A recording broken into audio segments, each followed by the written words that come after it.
Amigos del Perú y del mundo, muy buenos días, muy buenas noches, encantado de estar con ustedes y aquí con el ingeniero Rey y todo el equipo que nos acompaña. Estamos realmente sorprendidos, ¿no?, e indignados con las cosas que están sucediendo en nuestro país. Y esto tiene una relación directa con el tema de las vacunas. Resulta que mientras millones de compatriotas agonizan de hambre, miseria, vergüenza y por falta de oxígeno, el mando político de nuestro país, meses atrás, tomó sus precauciones propias y se vacunaron.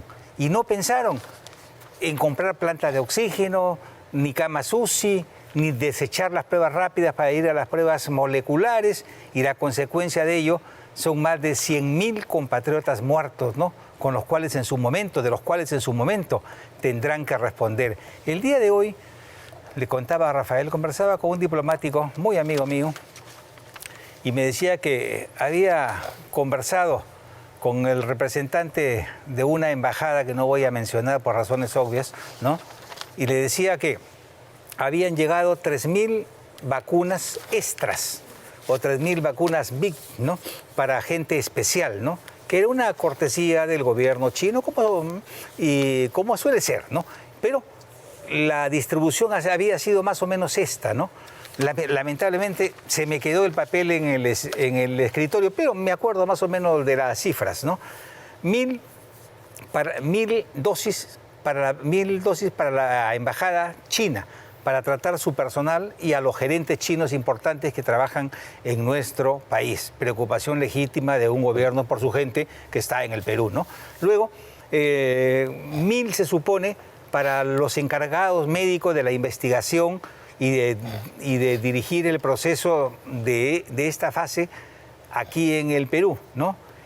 Y a Vizcarra le entregaron 500 a 600 dosis para que las maneje a discreción. Y entonces nos comenzamos a enterar ya que hay una lista de privilegiados, ¿no?, que evidentemente por vergüenza muchos de ellos están renunciando. Lo acaba de hacer la canciller de la República, la señora Astete, que reconoce que se puso la vacuna e inmediatamente presentó su carta de renuncia. Lo mismo hizo... Aclara porque da la impresión de que se vacunó y de inmediato puso su carta de renuncia. No. Se vacunó hace meses. Así es. ¿No? Y que ahora que ha reconocido que se vacunó por el escándalo que se ha armado, que se ha descubierto. Así es. Entonces, hoy ha presentado su carta de renuncia. Lo mismo ha hecho el vicepresidente de Salud, el viceministro de Salud, que dice que había que cubrir a los profesionales y todo lo demás, y en consecuencia procedieron a vacunarse. Muy bien, pero la señora Maciete se ha ido diciendo que ella no tiene ninguna idea de las vacunas. En su ministerio se vacunan sin ningún problema y la ministra de Salud no sabe, ignora, no le informan. No hace falta ser adivino. Ya pues, no nos tomen por idiotas, ¿no? Claro, así es. Bueno, pero sobre la renuncia de la señora Elizabeth Astete, déjeme decirle, yo he leído la carta, en la que, el comunicado, mejor dicho, en el que cuenta una serie de cosas, dice una serie de asuntos en su defensa, entre comillas, y relata que ha presentado su renuncia. Pero yo quiero leer un solo párrafo, no, mejor dicho, oración. Dice ella, entre otras cosas: al haber asumido la estrategia de negociación para la adquisición de las vacunas, no podía darme el lujo de caer enferma. Claro. Oiga, señora, habría que decirle, un momentito, justamente si usted estaba negociando con los que le iban a vender al Perú vacunas, entre ellas Sinopharm, la vacuna china, la más cara del mundo y de la peor calidad del mundo, de las vacunas que existen, es todo lo contrario. La señora Astete estaba absolutamente impedida, porque tenía conflicto de interés, de recibir una vacuna de un proveedor con el que está negociando el precio al que va a comprar las vacunas.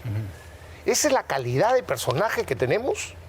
Y la señora, se presenta como impresentable, quienes conocemos la Cancillería, ¿no? Podemos dar fe que existen profesionales de primerísima calidad que pueden reemplazarla sin ningún problema, claro, de un minuto para otro. Yo tengo tenía un buen concepto de la señora Elizabeth Astete, pero cuando uno comete un error, señora Astete, y señores del gobierno, aprendan, lo primero que tiene que hacer cuando uno está en un hueco es dejar de cavar si quiere salir del hueco. Si no, lo único que hace es profundizar más el error y los escándalos. Eso es lo que Vizcarra no entiende. Por supuesto que no. Él sigue cavando. Sigue cavando y me voy a referir exactamente a eso. Ya, la propia Universidad Cayetano Heredia lo ha desmentido. El señor Martín Vizcarra ha sacado también un comunicado negando todo lo que se está afirmando, incluso intentando negar el desmentido de la Universidad Cayetano Heredia. Y ha insistido, incluso... no sé si en producción tienen la foto, pero saca una supuesta cartilla de control como si hubiese sido parte él de los voluntarios para las pruebas que se están realizando. Dicho sea de paso, no quiero olvidarme, es bien paradójico, ¿no? Bien paradójico que lo que te ha contado este amigo tuyo, como si fuera algo normal, permíteme decirlo. Sí. Porque la vacuna ha sido, o sea, cualquier medicamento en el Perú tiene que tener permiso de Digesa o de Digemit para poder comercializarse o usarse en el Perú. Como la fase 3, es decir, la que se está realizando para la vacuna Sinopharm aquí en el Perú, con voluntarios a los que probablemente les han pagado algo para animarlos, sí, claro, digo yo, es así. Y para compensar el grave riesgo que corren haciendo de conejillo de indias, esa vacuna, como se está probando, no tiene todavía el permiso para ser comercializada. Y sin embargo, el gobierno ha hecho que Digemit le dé una autorización condicionada, como le ha dado el gobierno chino, condicionada a los resultados de la tercera fase, que es la que recién se está utilizando y sobre la que no se conoce ningún resultado, ni existe documento público alguno que pueda informarnos cómo va o cuáles han sido las consecuencias. Bueno, y sin embargo, para otras cosas, como por ejemplo para la ivermectina, exigen, que después daré una novedad última de Israel sobre la ivermectina, positiva por cierto, pero exigen ahí sí estudios doble ciego, randomizado, eso viene de random, en realidad aleatorio, es en castellano, etcétera. Pero, o sea, como siempre, el embudo. La parte ancha para mis enemigos o para mis adversarios, o para los que no me simpatizan, y digo, la ancha para la angosta para ellos y la ancha para mis amigotes, para mis convenidos cercanos. ¿Cómo es la historia de la relación entre la vacuna rusa y el gobierno peruano? Ahí llegaremos a eso después. Pero ahora quería concentrarme en lo que ha dicho Vizcarra. Ahí está, la supuesta cartilla que ha mostrado el señor Vizcarra. Bueno, esa cartilla, por supuesto, no es oficial, no es de ninguna manera la de un voluntario en la prueba que se está haciendo en la tercera fase de la vacuna que ya lamentablemente se está imponiendo a los peruanos. Médicos, policías, enfermeras, etc. Ojalá no tengan consecuencias serias. Pero esa cartilla no tiene el código de barras. De manera que es evidente, y además por la propia declaración, el propio comunicado de la Universidad Cayetano, es evidentemente falso. Perdón, dice tajantemente que el señor Vizcarra no fue parte del ensayo clínico y que no figura. Y Vizcarra sale y dice todo lo contrario. Así es. El asunto es, ¿a quién le creemos? ¿A esta universidad con todo su prestigio o al señor Vizcarra, que es un mitómano consumado? ¿No? Así es. Y yo pregunto, no afirmo, pregunto. El doctor Málaga, que no sé si ha renunciado, dicho sea de paso, que también ha reconocido que él también se vacunó. Bueno, ¿no? El doctor Málaga... Se entiende eso, sí. ¿Le habrá dado él esta cartilla al señor Vizcarra? Porque a mí lo de vacunarse el doctor Málaga todavía no pasó.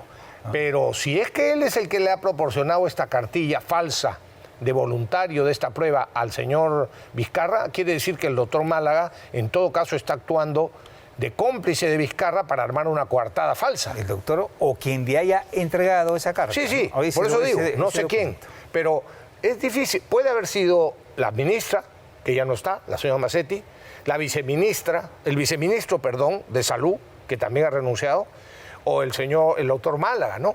Pero ¿quién más le puede haber? O la Universidad Cayetano, que no se lo ha dado. No, o los investigadores chinos o los empleados chinos, que tampoco creo que se le han dado.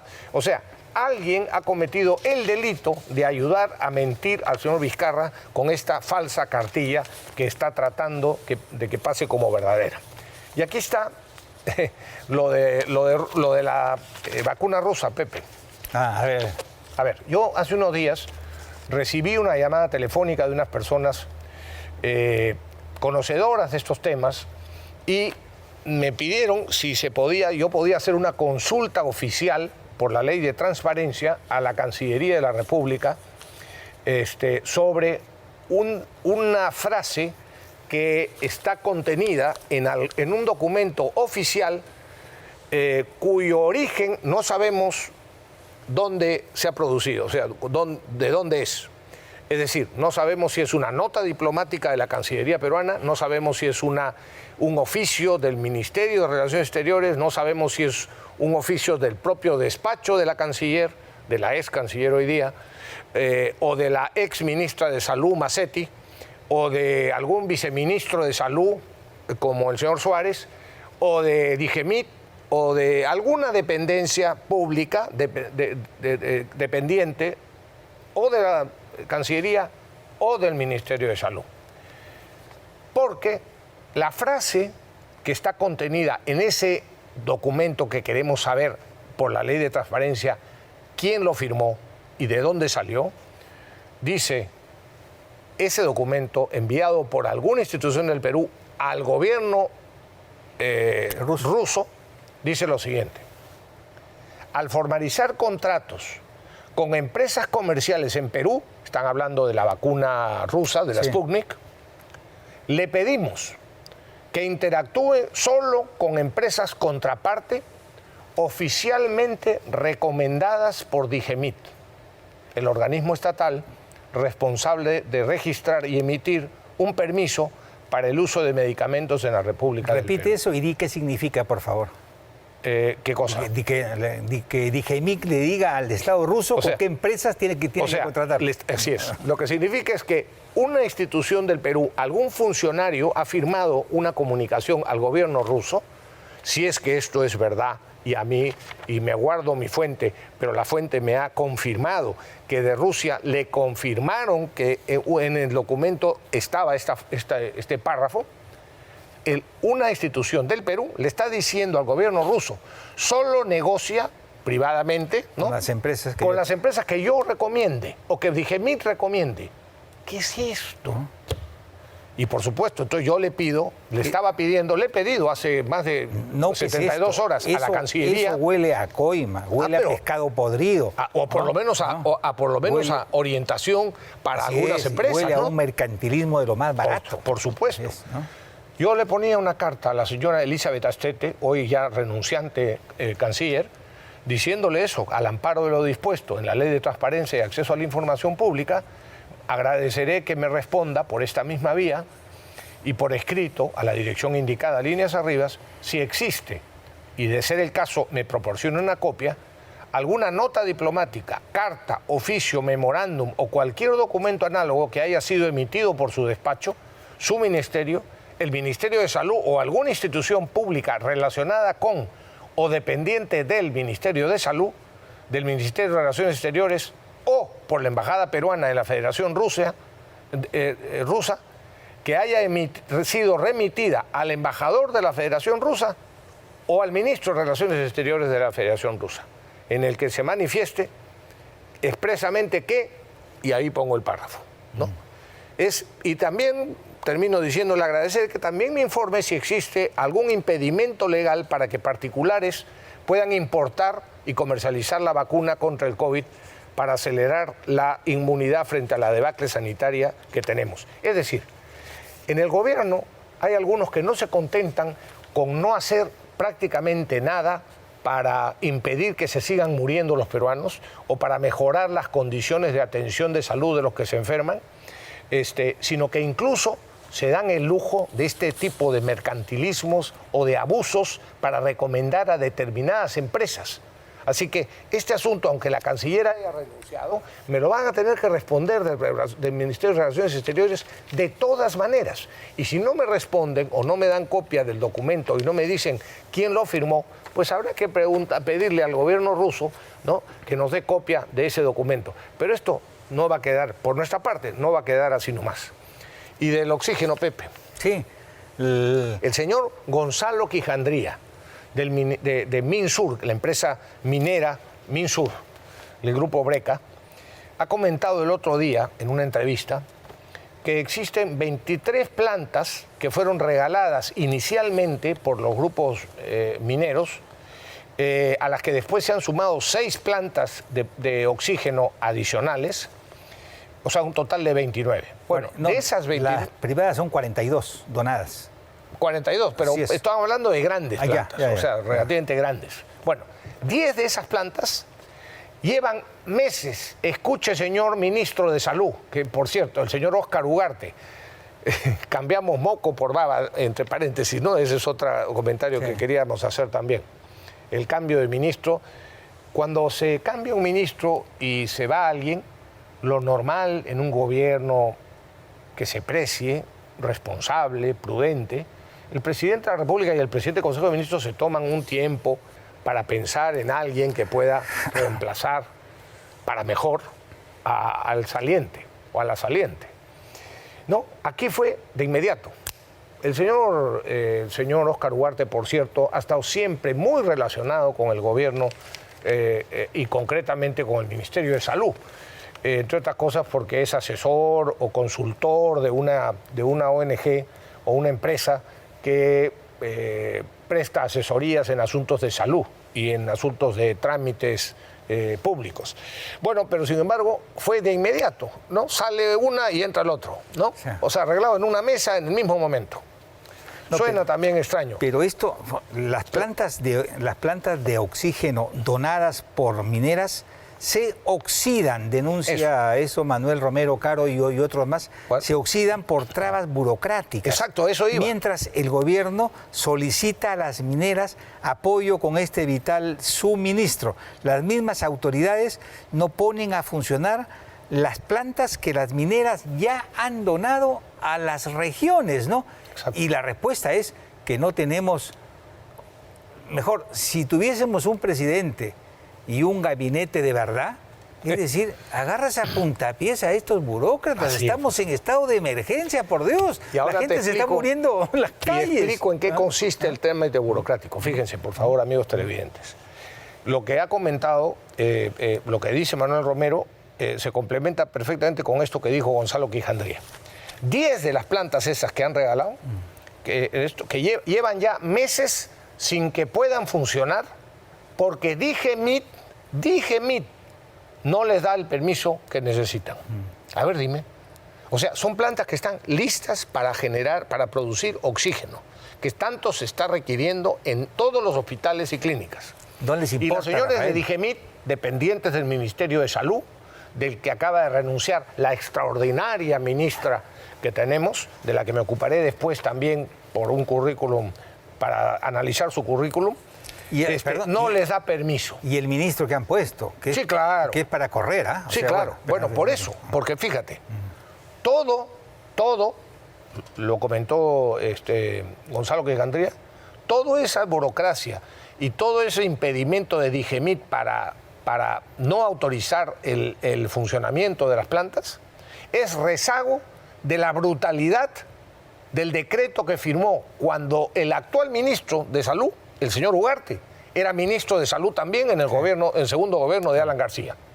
Porque el señor Ugarte, en el segundo gobierno de Alan García, él mismo lo ha reconocido, cometió la barbaridad, la brutalidad de sacar un decreto. Y Alan lo puso porque, porque Yehude Simón lo puso como condición para ser primer ministro. Exactamente. O sea, Ugarte es muy amigo de íntimo Simón. y militante del partido de Yehude Simón, donde ahora Verónica Mendoza postula la presidencia de la República. Exactamente, exactamente. Así que ya ven ustedes la relación entre estos neomarxistas. La argolla de alguna manera. La argolla de siempre. Bueno, cometió la brutalidad de firmar un decreto exigiendo que el oxígeno medicinal tenía que ser al 99%, con lo cual lo único que originó fue un monopolio en el Perú. Todas las empresas que producían oxígeno con más de 93%, que es lo que recomienda la OMS para oxígeno medicinal, tuvieron varias de ellas quebraron, porque la única que podía vender era la que el monopolio. Era un duopolio, que había generado dos empresas. Bueno, ¿no? o el oligopolio en todo caso, que había generado el decreto irresponsable de este señor Ugarte, que hoy vuelve a ser ministro de Salud en unas condiciones 1000 veces peores a las que teníamos cuando él firmó esa barbaridad. Bueno, entonces se derogó el decreto ese y ahora ya se puede vender o usar oxígeno medicinal con más de 93%. Sí, claro. Pero lo que no se derogó fueron los trámites que se habían originado para impedir eso. Y por tanto, hoy continúan esos trámites y eso exige, o eso hace que la DIGEMIT no autorice las plantas de oxígeno que han regalado los mineros. Es realmente indignante. Y a ese mismo hombre que creó esa crisis tremenda que hoy tenemos sobre el oxígeno, el gobierno, en un gesto de genialidad, le ha dado la responsabilidad del Ministerio de Salud. ¿No entiende el señor presidente de la República que en el Ministerio de Salud no hay que poner a un médico? ¿No entiende? Lo que hay que poner es un administrador, lo que hay que poner un gestor, un gerente. Los médicos pueden asesorar al ministro en los asuntos técnicos y médicos, pero lo que hace falta en el ministerio no es un médico. No sean, por favor, tan ingenuo es la palabra suave. Y por último, una cosa más. Las mineras y fundiciones, por si acaso, señor presidente, no usan oxígeno medicinal, sino oxígeno industrial, que no es lo mismo. Y convertir oxígeno industrial, o una planta que genera oxígeno industrial, que utilizan las fundiciones mineras, no es tan fácil convertirlas para producir oxígeno medicinal. De manera que el defensor del pueblo, que ha exigido hace unos días que que toda empresa que produce oxígeno lo ceda inmediatamente para las urgencias de los hospitales, no sabe lo que habla. Señor defensor del pueblo, aconséjese bien antes de exigir cosas que son en la práctica imposibles. Así que, fíjate tú cómo estamos. Es impresionante, ¿no? Ahora, nos han pasado estos días el comercial del avión que llega con las vacunas como una maniobra distractiva, porque está muy bien, todos aplaudimos que lleguen las vacunas, pero el problema fundamental que en estos momentos el país tiene se llama oxígeno. La gente se está muriendo por falta de oxígeno. ¿Y cuál es la respuesta del gobierno? Dicen, demanda exponencial agotó stock de oxígeno. Esta es una excusa muy pobre. Esta excusa no la puede dar un gobierno que tuvo que haber tomado las precauciones desde hace meses en comprar las plantas de oxígeno y no lo han hecho y salen con estas cosas. Como consecuencia de ello, fíjate tú, solamente en médicos, dice el presidente del Colegio Médico, estamos hablando de 306 médicos que ya han perdido la vida en la lucha contra el COVID, ¿no? Y aparte de eso, 6 médicos han fallecido también en lo que se refiere a este mes. Y con las enfermeras, estamos hablando de 7.600 profesionales de enfermería y aproximadamente 8.000 técnicos que han contraído el COVID en el Perú. Solo en el mes de enero han fallecido 15 enfermeras debido a la pandemia y también a que el gremio médico, el personal de salud, continúa con los mismos problemas de hace un año. Le faltan equipos de protección especial, las mascarillas que les dan no son de calidad. seguimos con los mismos problemas. Y sin embargo destinamos 7.000 millones de soles para comprar vacunas. Y una cosa más sobre el viceministro Suárez, el viceministro de Salud Suárez. Dice, también ha sacado un comunicado, y no sé si él ha renunciado o no. No. Suárez sí, el viceministro sí. También igualito que Astete, que la señora Astete, aquí dice cosas en su favor, ¿no? Y dice, esta vacuna candidata me fue aplicada a mí y a miembros del equipo a cargo de la respuesta frente a la pandemia de manera voluntaria, asumiendo, está como Vizcarra, asumiendo individualmente cada uno el riesgo que implica un producto aún no evaluado en fase 3. Miren ustedes, perdónenme, esto es el señor viceministro de Salud que acaba de renunciar por el escándalo que se ha originado. Y él, en su descargo, dice, igual que Vizcarra, yo valientemente me sometí a recibir la vacuna. Pepe, pero fíjate lo que añade, corriendo cada uno de nosotros el riesgo que significa, que implica recibir un producto, una vacuna, que no está evaluada todavía. Y sin embargo, usted, señor viceministro, y la ministra y el presidente han permitido que se vacunen a todos los peruanos que se están vacunando de manera voluntaria, porque ustedes les han dicho que la vacuna Sinopharm es perfecta. Sí. El propio viceministro, en el comunicado de hoy, dice, yo asumí valientemente el riesgo de recibir una vacuna que todavía no está aprobada, pero sí permiten que los peruanos reciban. Es que esto ya es criminal, esto es criminal. Y eso es parte del comportamiento burocrático, Rafael. Cuando un producto, por ejemplo, ¿no? Yo conozco gente que traía donaciones de Alemania, de Francia, pero como no había coima, entonces no te imaginas las trabas para que esas donaciones entren por supuesto al país. Lo mismo pasa con la ivermectina, como no hay coima, es un producto muy barato, entonces lo bloquean, ¿no? La guerra. Lo difaman y le hacen una guerra sucia para que sigan comprando otros medicamentos, ¿no? Ahí está, el doctor Málaga es uno, junto con el doctor Huerta, junto con otros señores, son los que han hecho la campaña miserable en contra de la ivermectina, que terminarán teniendo que aprobar después de muchas muertes que podrían haberse evitado, por cierto, como veremos después a continuación. Pero un último punto sobre Sagasti. El señor Sagasti, siendo presidente de la República, permite que Digemit, mejor dicho, permite que no solo el gobierno no importe las plantas de oxígeno que tú mencionas, Pepe, sino que las plantas que han sido donadas por las mineras en el Perú, 10 plantas por lo menos, estén ahí con problemas burocráticos de Digemit, en lugar de, en el acto, como tú dices, sacarlos a patadas a los burócratas que están, o a dar un decreto, si quieren un decreto de urgencia o lo que sea, para derogar de inmediato esas trabas burocráticas. Y es el mismo problema que está pasando con la vacuna peruana, que ha sido probada y reprobada con el equipo científico con resultados óptimos, pero como el doctor Manolo Fernández cometió el error de decir que iba a ser muy barata y gratis para los peruanos. Así es. Entonces dijeron, no, así no, pues, así no se juega, no hay comisión. Ese es todo el problema. Ese es todo. Y mira tú, como dato histórico, el doctor Uriel García tiene 94 años, aún ejerce la medicina, y él cuenta una historia del primer gobierno de Belaúnde Terry. Él era ministro de Salud, fíjate, y anunció que iba a traer medicamentos genéricos. Y aquí en el Perú ni siquiera sabían qué era, pero los farmacéuticos, dice, el poderoso imperio de las farmacias, se alzó contra él.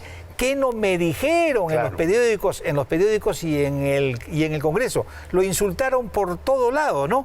Y acá sí dice, tengo que decir una infidencia. ¿Qué pasaba?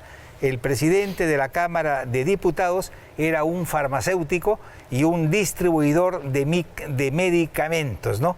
Era presidente de Acción Popular y, por supuesto, yo no me quedé callado y renuncié al partido, ¿no? Pero miren ustedes el tiempo, hace ¿Estamos hablando de cuánto? Sí, más sí. de 40 años, o sea, sí. más de 40 años.